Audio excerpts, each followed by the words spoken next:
குரு வக்ரம். அப்ப நம்ம பிறக்கும்போது நம்ம ஜனன ஜாதத்துல குரு வக்ரம் அடைஞ்சிருக்கிறாரு. இப்ப வேற குரு வக்ரம் அடைய போறாரு. இதுல என்ன டிஃபரன்ஸ் இருக்கு? அப்படின்ற ஒரு கேள்வி நெறைய பேத்துக்கு இருந்துட்டே இருக்கும். அப்ப குரு அப்படின்னு வரும்போது நமக்கு எவரி வருஷம் ஒவ்வொரு வருஷத்துக்கு ஒருக்க குரு அவரோட பாத சாரத்துல அவர் டிரான்ஸ்ஃபர் ஆகி வந்துகிட்டே இருப்பாரு. டிராவல் ஆகி ஒவ்வொரு ராசில இருந்து இன்னொரு ராசிக்கு டிராவல் ஆகி வந்துட்டே இருப்பாரு. அப்ப ராசியில இருந்து ராசிக்கு மாறும்போது நமக்கு 1 வருஷம் ஆகும். ஆனா, இந்த ராசிகள்லயே ஒவ்வொரு ராசிக்கு 3, 3 நட்சத்திரங்கள் இருக்கும். இந்த 3 நட்சத்திரங்கள்லயும் இந்த குரு பகவான் டிராவல்லயே வந்துகிட்டே இருப்பார். அப்ப அதன் அடிப்படையில நமக்கு வக்ரம்னு அடையும்போது நமக்கு ஒரு ராசியில இப்ப எக்ஸாம்பிள் இன்னைக்கு மிதுன ராசியில இருக்கிறாரு அப்படின்னா, இப்ப குரு அதிசார வக்ர பயிற்சி நடக்கும்போது மிதுன ராசியில இருக்கிற குரு கடக ராசிக்கு இடம் பெறுவார். அப்ப கடக ராசினா டைரக்ட்டா கடக ராசிக்கு வராரா அப்படின்னு கேட்டா அப்படி கிடையாது. மிதுன ராசி புனர்பூசத்துல இருந்த குரு பகவான் இப்ப கடக ராசி புனர்பூசத்துக்கு டிரான்ஸ்ஃபர் ஆக போறார்.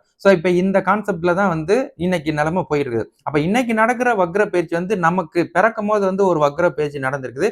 அப்ப இது ஒத்துழைக்குமான்னு கேட்டா அது அப்படி கிடையாது.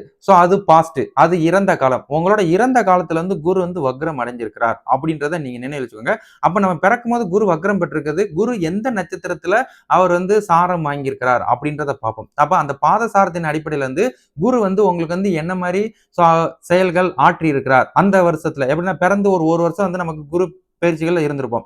அந்த காலகட்டங்கள்ல நம்ம அந்த செயலை சந்திச்சிருக்க மாட்டோம். பட் நம்மளோட பேரண்ட்ஸுங்கள் அந்த செயலை சந்திச்சு இருந்திருப்பாங்க. அப்ப அந்த காரகம் இன்னைக்கு வேலை செய்யணும்னு கேட்டா அப்படி கிடையாது. பிறக்கும் போது குரு வக்ரம் நிலையில் நீங்க பிறந்திருக்கிறீங்க அவ்வளவுதான். இன்னைக்கு குரு வக்ரம் அடைகிறாரு. இன்னைக்கு கோச்சார நிலையில நமக்கு ராசிக்கு இந்த குரு வக்ர பயிற்சி பலன் சாதகமா இருக்குதா பாதகமா இருக்குதா அப்படின்னு பார்த்து அதுக்கு தகுந்தாற் போல நம்ம பலன்களை கேட்டு தெரிஞ்சுக்கிட்டு அதன்படி நம்ம வாழ்க்கையை கரெக்டா வழி நடத்திக்கிறது நல்லது. இவ்வளவுதான் இதுல வித்தியாசம். மற்றபடி அந்த வக்ரத்தையும் இந்த வக்ரத்தையும் நீங்க கணக்குல கொண்டு வர முடியாது. அதே மாதிரி அடுத்த வருஷமும் உங்களுக்கு வக்ர பயிற்சி நடக்கும். எவரி வருஷம் வருஷம் இந்த குரு வக்ரம் ஆகிறது, வக்ர நிவர்த்தி அடைகிறது, வக்ரம் அதிசாரம் இந்த மாதிரி கான்செப்ட் இருந்துட்டு தான் இருக்கும். பட் நமக்கு மென்ஷன் பண்ணியிருப்போம். இப்ப பிறந்தப்ப அந்த ஜோதிடர்கள் வக்ரம் அப்படின்னு எழுதியிருந்தாங்கன்னா அப்ப இந்த நட்சத்திரத்துல இப்ப எப்படின்னா புனர்பூச நட்சத்திரம் கடக ராசியில இருக்கிற புனர்பூச நட்சத்திரத்துல இருந்தவர் மிதுன ராசியில் வக்ரம் பெற்றிருக்கிறார் அப்படின்னு நம்ம எழுதி வச்சிருப்போம். அப்ப குரு பிறக்கும் போது வக்ரத்துல இருந்தாரு. ஆனா அவரோட காரகம் அவர் கடக வீட்டுல தான் இருந்தார். பட் பிறக்கும் போது நம்ம வக்ரத்துல இருந்தோம் அப்படின்றத ஒரு தெளிவுபடுத்துறதுக்கு அங்க வானான்னு போட்டு வச்சிருப்பாங்க.